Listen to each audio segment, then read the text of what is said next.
Untuk mengetahui tracing kontak Ketua DPRD Jepara ini, kami terhubung dengan Kepala Dinas Kesehatan Kabupaten Jepara, Mudri Katun. Selamat siang, Ibu. Selamat siang. Baik, Ibu, sampai sejauh mana untuk tracing kontak Ketua DPRD Jepara ini, Ibu? Ya, Pak. Terima kasih, Pak. Untuk tindak lanjut tracing di Kabupaten Jepara setelah beliau meninggal, kita lakukan upaya penyelidikan epidemiologi, Pak.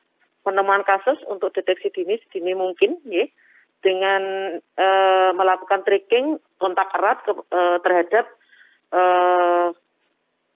keluarga yang kontak erat dengan beliau maupun teman-teman kerjanya. Insya Allah besok pagi kita akan lakukan tracking dengan menggunakan PCR, pemeriksaan PCR yang akan dilakukan besok jam 9 di gedung DPR Jepara. Baik, untuk yang besok ini yang dilakukan ini untuk dari pihak keluarganya atau yang pernah kontak juga, Ibu? Besok pagi ini kita melakukan tracking khususnya adalah dari anggota Dewan yang ada di DPR beserta ASN yang ada di Dewan yang kontak erat dengan beliau.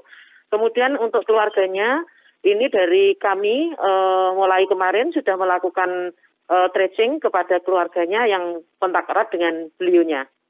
Baik, Ibu, kalau untuk keluarga sudah ada hasil, Bu? Belum, Bapak. Belum ya? Oke, baik. Selain tracing, apa lagi, Bu, yang akan dilakukan oleh pemerintah Jepara dan tim gugus tugas di sana?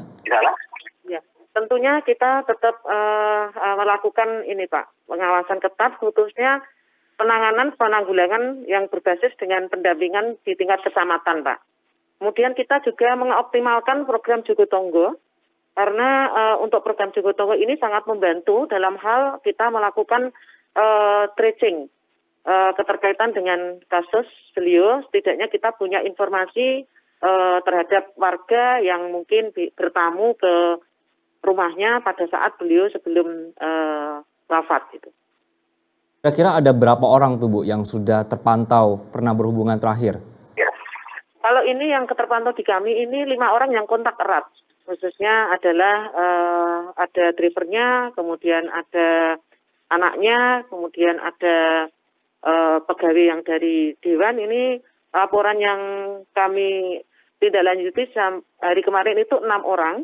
Kemudian ini kita masih dalam pendataan keterkaitan dengan pelakukan tracking khususnya untuk besok pagi, dan hari ini kita sudah tindak lanjuti berdasarkan wilayah, Pak. Dari warga tersebut yang kontak dengan siapa lagi itu kita sudah lakukan dari mulai kemarin.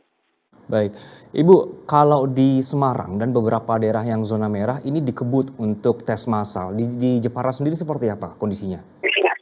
Oh iya, Bapak, untuk Jepara kita memang menggunakan rapid masif untuk warga, khususnya kita prioritaskan yang memang kontak erat dari beberapa klaster yang ada di Jepara. Ini kita sampai hari ini masih melakukan rapid masif, Pak.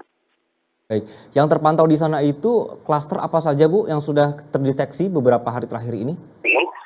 Ya, kalau di Jepara ini kita terpantau dari klaster pedagang kain, Pak, di Teluk Wetan, ya, itu di Welahan. Itu berasal dari Surabaya, kemudian dari Pasar Kliwon, Kudus.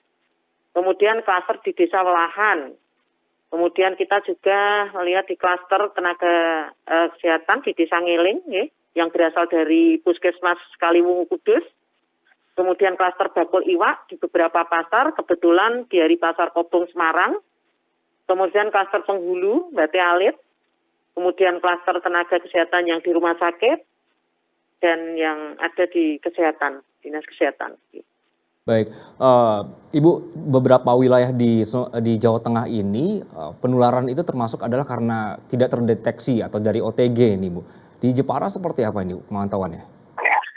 Rata-rata dari OTG, Pak. OTG juga ya? Iya.